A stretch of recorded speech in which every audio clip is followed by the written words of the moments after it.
Aku dipaksa mencuci piring di malam tasyakuran desa. Anakku disuruh makan di belakang. Tapi map merah berstempel itu membuka nama pemilik pabrik sebenarnya hingga suamiku menjatuhkan gelas di depan warga. Sebelum ceritanya dimulai, silakan tulis di kolom komentar dari daerah mana saja teman-teman yang menyimak cerita ini. Jangan lupa like dan subscribe agar channel ini bisa semakin berkembang dan bisa mempersembahkan cerita yang lebih menarik lagi. Namaku Aluna Kirana. Pagi itu aku datang ke balai desa bukan sebagai pekerja dapur, melainkan sebagai istri Bagas Prakoso, lelaki yang malam itu akan diperkenalkan sebagai penggerak pembangunan pabrik pengolahan hasil tani di desa Karangjati. Namun belum sempat aku menyapa panitia, Bu Ramlah, mertuaku, sudah menunjuk tumpukan piring di dekat wastafel. Aluna, jangan berdiri seperti tamu. Cepat cuci piring itu. Malam ini investor penting datang. Jangan sampai keluarga kami malu. Keluarga kami. Dua kata itu terdengar ringan, tetapi menusukku pelan. Di depan balai desa, spanduk besar terbentang dengan foto Bagas, Bu Ramlah, dan Riko, adik iparku. Tulisan di bawahnya berbunyi, Tasyakuran pabrik baru keluarga Prakoso untuk kemajuan desa Karangjati. Tidak ada namaku. Tidak ada wajahku. Padahal tanah yang akan dibangun pabrik itu kubeli 3 tahun lalu melalui PT Sagara Arunika, perusahaan kecil yang kurintis sebelum menikah. Aku menatap spanduk itu dari pintu dapur. Dini, anakku yang berumur 6 tahun, menggenggam ujung bajuku. "Ma, kok foto mama nggak ada?" Aku mengusap rambutnya. Ia memakai gaun krem yang kupilih semalam, dengan sepatu kecil yang ia peluk sebelum tidur karena ayahnya berjanji akan mengenalkannya kepada tamu penting. "Mungkin mereka lupa," jawabku. Aku tahu itu bukan lupa. Itu penghapusan. Bagas lewat memakai batik coklat baru. Wajahnya cerah, rambutnya rapi. Langkahnya seperti orang yang sudah yakin akan dipuji banyak orang. Aku memanggilnya. "Mas, Dini nanti duduk di depan, kan? Kamu janji?" Bagas melirik ibunya, lalu menghela napas. "Lihat keadaan dulu. Kursi depan untuk kepala desa, perangkat, dan investor. Tapi dia anakmu." Bu Ramlah menyela. "Anak kecil bisa makan di belakang. Jangan bikin acara besar jadi seperti ulang tahun keluarga miskin. Di depan nanti banyak orang penting." Dini merapat ke kakiku. Aku melihat bibir kecilnya bergetar. Tetapi ia tidak menangis. Bagas mendengar semuanya, namun hanya berkata, "Aluna, jangan sensitif. Ini malam penting. Tolong dukung aku." Aku ingin bertanya, sejak kapan dukungan berarti membiarkan anak sendiri dipermalukan? Tapi aku menelan kalimat itu. Aku sudah terlalu sering meminta Bagas membelaku, dan terlalu sering pula melihat ia memilih diam demi ibunya. Aku melepas tas, menggulung lengan baju, lalu mulai mencuci piring. Air sabun dingin mengalir di sela jariku. Di belakangku, Dini duduk di bangku kayu, memegang kotak bekal yang kubawa dari rumah. Dari luar terdengar panitia memasang lampu, menata kursi, dan mencoba pengeras suara. Semua tampak megah.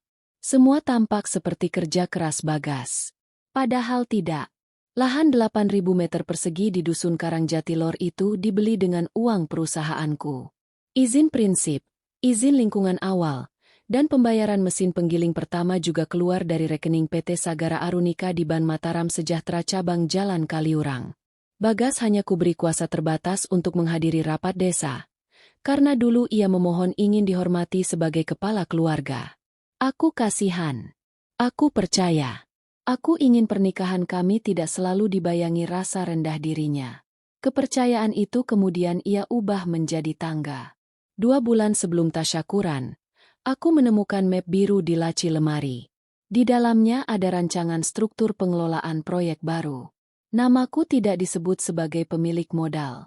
Aku hanya ditulis sebagai penyokong keluarga. Bagas ditulis sebagai pemimpin utama, Bu Ramlah sebagai pembina, dan Riko sebagai koordinator lapangan. Malam itu aku tidak langsung marah. Aku memotret dokumen itu, mengembalikannya ke tempat semula, lalu pergi ke kantor layanan Menara Mataram keesokan paginya. Di sana, Pak Arman, Kepala Administrasi Mitra Usahaku, memperlihatkan rekaman rapat tanggal 12 April. Suara Bagas terdengar jelas. Nama istri saya tidak perlu dibawa-bawa. Orang desa tidak perlu tahu. Kalau pabrik sudah jalan, sahamnya bisa kita geser pelan-pelan ke nama keluarga saya. Lalu suara Riko menyusul, tertawa ringan. Mbak Aluna itu sumber dana saja. Urusan panggung, keluarga kita yang pegang. Aku duduk lama di depan laptop. Tidak menangis. Tidak berteriak. Ada luka yang terlalu dalam sampai tidak mengeluarkan suara. Pak Arman bertanya apakah aku ingin bertindak saat itu juga. Aku menggeleng. Belum. Saya ingin lihat sampai sejauh mana mereka berani. Sejak hari itu, bukti kukumpulkan satu persatu. Cetak mutasi ban. Invoice mesin. Salinan akta kepemilikan dari kantor notaris Ratih Prameswari. Chat Bagas kepada vendor yang meminta spanduk hanya mencantumkan nama keluarga Prakoso. Voice note Buramlah kepada Lastri, sepupu Bagas, yang berkata, kalau pabrik sudah jadi, Aluna jangan sering muncul. Nanti orang tahu kita cuma nebeng uangnya. Aku menyimpan semuanya dalam map coklat. 3 hari sebelum tasyakuran, aku juga menandatangani surat pencabutan kuasa pengelolaan. Dokumen itu tidak langsung kugunakan. Aku masih memberi Bagas kesempatan terakhir malam itu. Kesempatan untuk menyebut kebenaran. Kesempatan untuk tidak menghapusku di depan warga. Ternyata sejak pagi saja, ia sudah membiarkan aku dicuci bersama piring kotor. Menjelang sore, dapur makin panas. Lastri masuk dengan riasan tebal, mengambil nampan teh dari tanganku. Biar aku yang bawa ke depan. Mbak, Buramlah bilang penampilan Mbak kurang cocok untuk menyambut investor. Dini yang duduk di belakang berkata pelan. Mama rapi kok. Lastri tertawa. Anak kecil belum paham standar acara besar. Aku memeluk bahu Dini sebelum ia menunduk lebih dalam. Lalu ponselku bergetar. Pesan dari Pak Arman muncul. Bu Aluna, Direktur Utama sudah berangkat dari Solo. Map merah berstempel di bawah langsung. Tim legal dan notaris hadir pukul 19.30. Pembacaan dokumen dilakukan setelah pidato Pak Bagas. Aku membalas singkat. Lanjutkan sesuai rencana. Tidak lama kemudian, Buramlah masuk dengan kebaya hijau botol dan kalung emas besar. Ia menunjuk piring yang baru saja kuletakkan. Cuci ulang. Masih bau. Sudah bersih, Bu. Kalau saya bilang belum, ya belum. Malam ini jangan mempermalukan keluarga kami. Dini berdiri. Nenek, Mama dari pagi belum duduk. Buramlah menatapnya tajam. Kamu juga jangan manja. Nanti makan di belakang saja. Di depan bukan tempat anak yang belum tahu sopan santun. Tanganku berhenti. Bu, cukup. Ia menoleh. Apa? Saya bisa diam saat ibu merendahkan saya. Tapi jangan buat anak saya merasa tidak pantas. Buramlah tersenyum sinis. Kalau tidak mau anakmu merasa kecil, ajari dia lahir dari keluarga besar. Kalimat itu membuat udara di dapur seperti berhenti. Beberapa ibu yang sejak tadi pura-pura sibuk kini menatap lantai. Dini menggigit bibirnya. Aku berjongkok di hadapannya. Dini dengar Mama. Kamu tidak kurang apapun. Kamu pantas duduk dimanapun. Malam ini kita tunggu sebentar. Setelah itu, tidak ada lagi yang menyuruh kamu merasa kecil. Ia mengangguk, meski matanya basah. Ketika Bagas lewat menuju panggung, aku memanggilnya. Mas, Dini belum makan. Kasih makan di belakang dulu. Katanya cepat. Dia anakmu. Bagas tampak jengkel. Aluna, jangan bikin aku malu. Ini cuma soal tempat duduk. Aku memandangnya. Bagi kamu mungkin cuma tempat duduk. Bagi saya, ini jawaban. Ia tidak mengerti. Atau mungkin ia tidak mau mengerti. Ia pergi begitu saja. Menyalami kepala desa dan tamu kecamatan seolah baru memenangkan sesuatu. Malam turun. Lampu kuning menyala di halaman balai desa. Kursi-kursi penuh warga. Di baris depan, Buramlah duduk tegak dengan senyum bangga. Riko sibuk merekam suasana. Aku masih berdiri dekat pintu dapur bersama Dini. Pembawa acara membuka tasyakuran. Doa dibacakan. Kepala desa memberi sambutan, memuji rencana pabrik yang katanya akan membuka lapangan kerja. Setelah itu, Bagas naik ke panggung. "Bapak dan Ibu yang saya hormati," katanya dengan suara mantap. "Malam ini adalah bukti bahwa kerja keras keluarga kami tidak sia-sia. Dari nol, kami membangun rencana besar ini. Pabrik ini akan menjadi warisan keluarga Prakoso untuk desa tercinta." Tepuk tangan terdengar panjang. Aku memejamkan mata sebentar. Warisan. Tanah ayahku. Izin yang kurus. Modal yang kukumpulkan bertahun-tahun. Malam itu disebut warisan keluarga yang bahkan menyuruh anakku makan di belakang. Dini menarik tanganku. "Ma, ayah nggak sebut mama." "Sebentar lagi ada yang menyebut," jawabku pelan.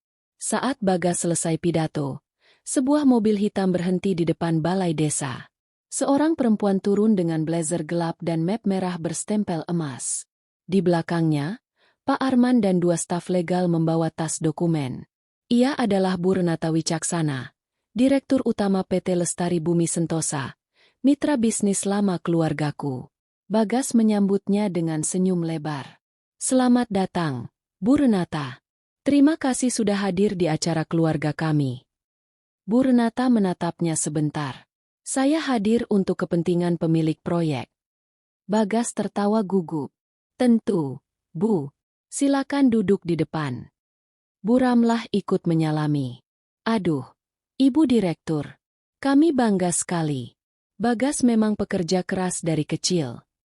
Bu Renata tidak menjawab panjang. Matanya bergerak ke arah dapur. Melihatku dengan apron basah dan tangan merah karena sabun. Ia juga melihat Dini berdiri sambil memegang kotak makan. Wajahnya mengeras. Aku memberi isyarat kecil agar ia tetap mengikuti rencana. Ketika pembawa acara mempersilakan Bu Renata memberi sambutan, ia tidak langsung naik panggung. Ia berdiri di meja depan, membuka map merah, lalu bicara melalui mikrofon. Sebelum sambutan, ada dokumen yang perlu dibacakan agar tidak terjadi kesalahpahaman mengenai kepemilikan proyek pabrik yang malam ini dirayakan. Suasana perlahan hening. Bagas maju setengah langkah.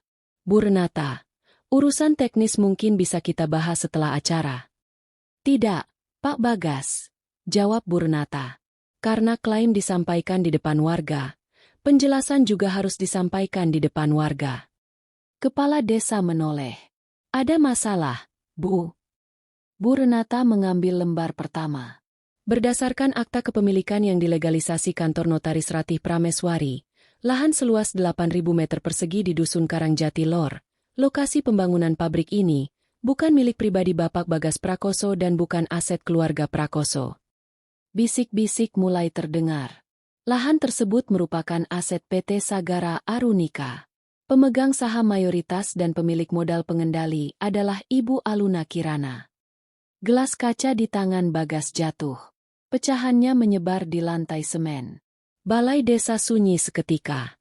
Semua mata mencari aku di pintu dapur. Bu Ramlah mematung. Riko menurunkan ponselnya.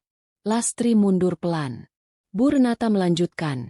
Izin prinsip, izin lingkungan awal, dan modal pembelian mesin pertama juga berasal dari PT Sagara Arunika melalui rekening Bank Mataram Sejahtera Cabang Jalan Kaliurang. Bu Ramlah berdiri dengan suara gemetar. "Itu salah. Aluna istri Bagas. Kalau dia punya, ya milik suaminya juga." Aku melepas apron perlahan. Kain basah itu kutaruh di kursi. Lalu aku menggandeng Dini berjalan ke depan. Setiap langkah membuat bisik-bisik makin jelas. Aku berhenti di samping meja dokumen dan menoleh kepada Lastri. "Tolong ambilkan kursi untuk anak saya." Lastri diam. Istri kepala desa akhirnya berdiri dan membawa kursi plastik. "Duduk sini, Nak." Dini duduk di baris depan. Untuk pertama kalinya malam itu, anakku tidak berada di belakang. Bagas mendekat dengan rahang mengeras. "Aluna, kamu sengaja mempermalukan aku." Aku menatapnya. "Aku tidak mempermalukanmu, Mas. Aku hanya berhenti menutup kebohonganmu." Bu Ramlah menunjukku. Perempuan tidak tahu diri. Semua ini bisa ada karena kamu istri Bagas. Perusahaan itu berdiri 2 tahun sebelum saya menikah dengan anak ibu. Jawabku. Tanah itu dibeli dari rekening perusahaan saya. Izin itu diurus staf saya. Modal itu keluar dari kerja saya. Yang saya berikan kepada Bagas hanya kepercayaan. Pak Arman menyambungkan laptop ke proyektor. Layar yang sejak tadi menampilkan foto rencana pabrik berubah menjadi bukti transfer pembelian lahan, invoice mesin, salinan izin, dan surat kuasa terbatas. Tanggal, nominal, nama rekening, dan stempel perusahaan terlihat jelas. Wajah warga berubah satu persatu. Bagas berusaha bicara. Baik, mungkin benar Aluna punya kontribusi. Tapi dalam rumah tangga, suami tetap kepala keluarga. Saya yang menjalankan proyek ini. Kontribusi. Aku menatapnya. Tanah, izin, modal, mesin, rekening operasional, dan perusahaan kamu sebut kontribusi. Sebelum ia menjawab, Bu Renata memberi isyarat. Rekaman rapat diputar. Suara Bagas memenuhi balai desa. Nama istri saya tidak perlu dibawa-bawa. Orang desa tidak perlu tahu. Kalau pabrik sudah jalan, sahamnya bisa kita geser pelan-pelan ke nama keluarga saya. Wajah Bagas berubah pucat. Suara Riko menyusul. Mbak Aluna itu sumber dana saja. Urusan panggung, keluarga kita yang pegang. Riko berdiri panik. Matikan. Itu rekaman pribadi. Pak Arman menjawab. Itu rekaman rapat resmi perusahaan. Semua peserta rapat sudah diberi pemberitahuan bahwa pembahasan direkam untuk arsip administrasi. Bu Ramlah mencengkeram sandaran kursi. Itu cuma omongan. Jangan dibesar-besarkan. Aluna memang suka merasa berjasa. Di rumah saja dia tidak becus menghormati mertua. Aku menatapnya lama. Bu, sejak pagi saya mencuci piring untuk acara yang dibayar dari uang saya. Saya diam ketika nama saya dihapus dari spanduk. Saya diam saat disuruh lewat pintu belakang. Tapi ketika ibu menyuruh anak saya makan di belakang karena dianggap tidak pantas, saya selesai. Bagas mendesis. Lupa mikrofon meja masih menyala. Kamu mau menghancurkan semuanya cuma karena anak kecil disuruh makan di belakang. Semua orang mendengar. Kepala desa menatap Bagas dengan wajah keras. Beberapa ibu menoleh ke arah Dini. Anakku menunduk. Tetapi tangannya menggenggam tanganku erat. Bukan hanya karena itu, Mas. Kataku. Karena kamu sudah lama menjadikan aku tangga. Lalu menyuruh semua orang menginjakku agar kamu terlihat tinggi. Bu Renata mengambil dokumen berikutnya. Berdasarkan pelanggaran klausul pengelolaan, percobaan pengalihan pengakuan kepemilikan tanpa persetujuan pemegang saham mayoritas, dan penggunaan klaim publik yang menyesatkan, Ibu Aluna Kirana mencabut seluruh kuasa pengelolaan proyek pabrik dari Bapak Bagas Prakoso, efektif malam ini. Bagas mundur. Kamu tidak bisa. Aku mengeluarkan map coklat dari tasku. Bisa. Kamu sendiri yang menandatangani klausulnya. Aku membuka halaman bertanda. Kepala desa membacanya bersama sekretaris desa. Lalu ia menatap Bagas. Pak Bagas, ini tanda tangan Anda. Bagas diam. Diamnya cukup menjadi jawaban. Bu Ramlah tiba-tiba menangis. Aluna, jangan begini. Kamu masih istri Bagas. Kalau keluarga ini malu, kamu juga malu. Keluarga ini malu bukan karena saya membuka dokumen, Bu. Keluarga ini malu karena menikmati milik saya sambil menganggap saya tidak pantas duduk di depan. Beberapa warga bertepuk tangan pelan. Tidak banyak, tetapi cukup untuk membuat Bu Ramlah kehilangan kata-kata. Saat itulah seorang pria berseragam vendor tenda masuk membawa kwitansi. Maaf, Pak Bagas. Saya mau minta pelunasan dekorasi, sound system, panggung tambahan, dan catering meja keluarga. Katanya dibayar setelah investor datang. Totalnya 78 juta, termasuk baliho foto keluarga. Riko pucat. Pak Arman membuka folder lain. Pengajuan pembayaran acara pribadi menggunakan dana operasional proyek sudah ditolak sistem 3 hari lalu, karena tidak sesuai pos anggaran. Aku menatap Riko. Karena ini acara keluarga Prakoso, silakan keluarga Prakoso membayar. Bagas menerima telepon masuk. Beberapa detik kemudian wajahnya berubah. Apa maksudnya kartu ditolak? Ia menutup telepon dan menatapku. Kamu blokir kartu perusahaan. Kartu tambahan atas namamu dan Riko sudah dinonaktifkan. Limit proyek dibekukan sementara. Semua transaksi wajib verifikasi pemilik modal.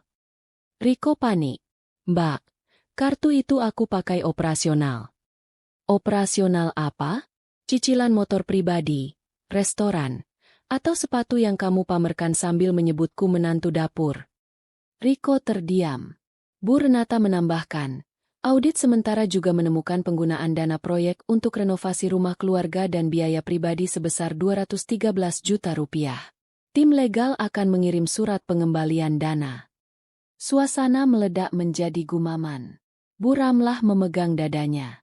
Lastri menutup mulut. Bagas menarik lenganku. Kita bicara di rumah. Aku melepaskan tangannya. Dulu aku minta bicara di rumah. Kamu bilang aku cerewet. Sekarang panggungnya sudah kamu bangun. Maka kebenarannya juga berdiri di sini. Kepala desa mengambil mikrofon. Pemerintah desa hanya akan berurusan dengan pihak yang sah menurut dokumen. Ibu Aluna, apakah proyek ini tetap berjalan? Semua mata menatapku. Aku melihat Dini. Ia duduk di kursi depan. Masih kecil, tetapi punggungnya tegak. Proyek tetap berjalan, Pak Lurah, kataku. Tapi bukan sebagai panggung keluarga saya. Pabrik ini kembali ke tujuan awal. Membuka pekerjaan untuk warga dan membeli hasil tani dengan harga layak. Mulai malam ini, pengelola lama dicabut. Tim profesional akan mengambil alih. Perekrutan diumumkan terbuka. Tidak ada nama keluarga yang otomatis mendapat kursi. Tepuk tangan terdengar. Awalnya pelan, lalu membesar. Bagas menutup wajahnya. Namun ledakan kedua datang saat satpam perusahaan masuk membawa amplop dan kunci cadangan. Maaf, Pak Bagas. Sesuai surat pencabutan fasilitas, mobil operasional Innova hitam diamankan malam ini. Riko berdiri. Lah, kita pulang pakai apa? Beberapa warga menahan tawa. Bu Ramlah menatapku dengan mata merah. Aku mengeluarkan amplop putih. Satu lagi. Rumah di perumahan Taman Sembada yang selama ini ditempati Ibu Ramlah dan Riko adalah fasilitas perusahaan keluarga saya. Surat pengosongan sudah disiapkan. Batasnya 30 hari sesuai prosedur. Bu Ramlah berteriak. Kamu tega mengusir ibu mertuamu. Saya tidak mengusir. Saya mengakhiri fasilitas yang ibu pakai sambil menghina pemiliknya. Kalimat itu membuat ruangan kembali sunyi. Bagas mendekat dengan suara patah. Aluna, pikirkan Dini. Jangan buat dia melihat orang tuanya seperti ini. Dini sudah melihat terlalu banyak. Mas, ia melihat ayahnya diam saat neneknya menghina ibunya. Ia mendengar ayahnya bilang lukanya cuma soal tempat duduk. Jangan pakai nama anak kita untuk menutup kesalahanmu.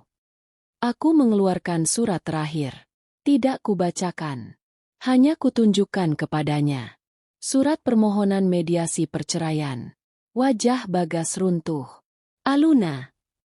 Saya tidak sedang membalas dendam. Saya sedang mengambil kembali hidup saya. Malam tasyakuran itu berakhir tanpa pemotongan tumpeng. Warga pulang satu persatu. Ada yang menyalamiku dengan canggung. Ada yang meminta maaf karena pernah percaya cerita Bu Ramlah. Ada yang hanya menunduk saat melewatiku. Vendor tenda berbicara dengan Pak Arman. Bagian sosialisasi resmi proyek dibayar perusahaan, tetapi baliho keluarga, dekorasi pribadi, dan catering meja khusus menjadi tanggungan Bagas. Riko masih sempat berkata, Mbak, uang segitu buat Mbak kecil. Aku menjawab, justru karena tidak kecil bagi orang yang bekerja keras. Kamu harus belajar membayar sesuatu yang kamu pesan sendiri. Setelah balai desa hampir kosong, Bu Renata mendekatiku. Kamu yakin tetap melanjutkan proyek di desa ini? Aku memandang halaman yang berantakan. Di kejauhan, lahan calon pabrik tampak gelap. Saya yakin, warga tidak salah. Yang salah orang yang memakai nama warga untuk membangun kesombongan. Dini menarik tanganku. Dini lapar. Istri kepala desa mengambil satu kotak makan dan memberikannya. Makan di sini, nak, di kursi depan. Dini menatapku. Aku mengangguk. Ia duduk di kursi depan dan makan pelan-pelan. Nasinya sudah dingin. Tetapi bagiku pemandangan itu lebih penting daripada semua dokumen malam itu. Anakku tidak lagi disembunyikan. Bagas berdiri dekat panggung. Aku bisa berubah, katanya lirih. Dulu, kalimat itu mungkin membuatku luluh. Tapi malam itu, yang kuingat hanya wajah Dini saat disuruh makan di belakang. Berubahlah, jawabku. Tapi bukan untuk membuatku kembali. Berubahlah karena suatu hari Dini akan menilai ayahnya dari apa yang ia lihat, bukan dari alasan yang kamu buat. Keesokan paginya, aku datang ke lahan pabrik bersama Bu Renata, Pak Arman, kepala desa, dan perangkat desa. Papan proyek lama yang memuat nama Bagas diturunkan. Papan baru dipasang. Proyek pengolahan hasil tani Karangjati, dikelola PT Sagara Arunika bekerja sama dengan warga desa. Tidak ada fotoku di sana. Aku tidak butuh wajahku dipajang untuk membuktikan kepemilikan. Aku hanya butuh sistem yang benar, dokumen yang jelas, dan orang-orang yang bekerja dengan hormat. 3 hari kemudian, surat somasi dikirim kepada Bagas, Bu Ramlah, dan Riko. Mereka diminta mengembalikan dana proyek yang dipakai untuk kepentingan pribadi. Kartu tambahan sudah dipotong. Akses rekening ditutup. Kuasa pengelolaan dicabut permanen. Rumah fasilitas diberi batas pengosongan 30 hari dengan berita acara serah terima. Sore setelah somasi dikirim, aku datang ke Bank Mataram Sejahtera Cabang Jalan Kaliurang. Di ruang layanan prioritas, petugas membacakan ulang daftar akses yang pernah kuberikan kepada Bagas. Kartu tambahan, token transaksi, limit operasional, dan surat kuasa lama semuanya ditutup dengan tanda tangan baru. Saat gunting memotong kartu atas nama Bagas, aku tidak merasa menang besar. Aku justru merasa lega, seperti menutup keran yang terlalu lama dibiarkan bocor. Petugas itu berkata, mulai hari ini, semua transaksi hanya bisa melalui persetujuan Ibu. Aku mengangguk. Terima kasih. Saya tidak mau lagi kebaikan berubah menjadi jalan masuk untuk pencurian yang rapi. Di luar bank, aku duduk sebentar di dalam mobil. Untuk pertama kalinya, aku membuka mutasi rekening tanpa takut menemukan tagihan baru dari keluarga Bagas. Angkanya tidak membuatku sombong. Angka itu hanya mengingatkanku bahwa hasil kerja harus dijaga, bukan diserahkan kepada orang yang menyebutnya kewajiban istri. Bu Ramlah datang ke rumahku pada minggu kedua. Ia tidak memakai kalung besar. Wajahnya lelah, tetapi matanya masih keras. Aluna, Ibu minta waktu lebih lama. Kalau Ibu keluar dari rumah itu, orang-orang akan bicara. Aku menyuguhkan air putih. Orang-orang sudah bicara, Bu. Bukan karena Ibu harus keluar rumah. Tapi karena Ibu lupa rumah itu bukan milik Ibu. Kamu berubah. Saya tidak berubah. Saya hanya berhenti membiarkan Ibu menentukan seberapa kecil saya harus berdiri. Ia tidak membentak. Mungkin karena tidak ada panggung. Mungkin karena ia tahu dokumen tidak bisa dimaki. Beberapa minggu kemudian, mediasi perceraian pertama berlangsung di kantor hukum. Bagas datang dengan wajah kusut. Ia meminta kesempatan, menyebut masa lalu, menyebut Dini, dan menyebut malu yang ia tanggung setelah malam tasyakuran. Aku mendengarkan sampai selesai. Rasa malu yang kamu tanggung sekarang adalah rasa malu yang kamu siapkan untukku sejak lama, kataku. Bedanya, aku menanggungnya diam-diam. Kamu menanggungnya setelah kebenaran dibacakan. Bagas menangis. Untuk pertama kalinya, aku melihatnya menangis bukan karena kehilangan aku, melainkan karena kehilangan kendali atas hidup yang ia bangun dari namaku. Aku tetap menandatangani berkas. Bulan berikutnya, pembangunan pabrik berjalan dengan tim baru.